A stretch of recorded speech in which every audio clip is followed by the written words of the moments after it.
30 नवंबर 1967 को हुआ था। इन्होंने अपनी प्रारंभिक और माध्यमिक शिक्षा फिरोजाबाद जिले के एक स्कूल से प्राप्त की तथा इलाहाबाद शहर के जेके इंस्टीट्यूट से बीटेक और राष्ट्रीय प्रौद्योगिकी संस्थान कानपुर से एमटेक तथा इलाहाबाद तथा फ्रांस से पीएचडी की उपाधि प्राप्त की। उसके बाद राजू भाई दीक्षित ने कुछ समय भारत के council of scientific and industrial research में भी कार्यरत रहे।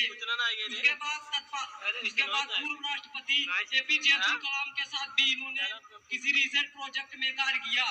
वे आर्य समाज के संस्थापक दयानंद सरस्वती, राम प्रसाद बिस्मिल, भगत सिंह, उधम सिंह एवं चंद्रशेखर आजाद जैसे महान क्रांतिकारियों से प्रभावित थे। इनकी मृत्यु कैसे हुई आज भी एक रहस्य बना हुआ है। जो व्यक्ति अपना सारा जीवन आयुर्वेद औषधियों के ज्ञान का प्रचार प्रसार करने में लगा दिया, वह व्यक्ति कैसे दिल के दौरे से मर सकता है। इनकी मृत्यु का रहस्य तो अभी तक पता नहीं चला, लेकिन इनकी मृत्यु नॉर्मल डेथ नहीं थी, क्योंकि मृत्यु के बाद इनका पूरा शरीर काला पड़ गया था, जैसे हमारे तत्कालीन प्रधानमंत्री लाल बहादुर शास्त्री जी के साथ हुआ था। इन दोनों मृत्यु का रहस्य तो अभी तक पता नहीं चला, क्योंकि मैं इन दोनों मृत्यु के विषय में बस इतना ही कहना चाहूंगा कि जब अच्छे लोगों को बुरे लोग अच्छा काम करने से नहीं रोक पाते, तो वे उनके शरीर को मिटाने की कोशिश करते हैं, लेकिन उन्हें ये नहीं पता कि वे उनके शरीर को मिटा सकते हैं, लेकिन उनके विचारों को नहीं। और अपने विचारों और अपने कर्मों की वजह से हमारे महापुरुष हम हिंदुस्तानियों के दिलों में हमेशा अमर रहेंगे। राजू भाई दीक्षित ने लगभग 13,000 व्याख्यान देश के सभी क्षेत्रों में दिए।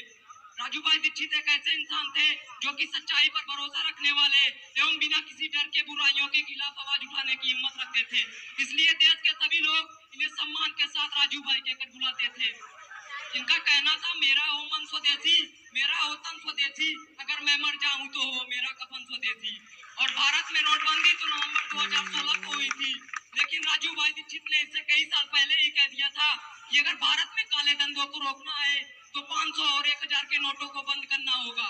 इन्होंने भ्रष्टाचार को खत्म करने का सुझाव बताया कि अगर कोई भी व्यक्ति भ्रष्टाचार करते पकड़ा गया तो अच्छी तरीके से मामले की जांच होने पर अगर वह व्यक्ति दोषी साबित होता है तो उसे 3 महीने के अंदर अंदर फांसी की सजा दी जाए, क्योंकि ऐसा करने से लोग भ्रष्टाचार करने से डरेंगे और हमारे देश से भ्रष्टाचार समाप्त हो सकता है। राजू भाई दीक्षित कहते थे, जाति व्यवस्था हमारे देश के लिए अभिशाप है। जाति व्यवस्था एवं धर्म जात पात पर महान कवि अदम गोंडवी जी का एक शेर है कि हिंदू या मुस्लिम के एहसासात को मत छेड़िए, हिंदू या मुस्लिम के एहसासात को मत छेड़िए, अपनी कुर्सी के लिए जज्बात को मत छेड़िए। हम में कोई हूड़, कोई शक, कोई मंगोल है, करना है जो बात उस बात को मत छेड़िए।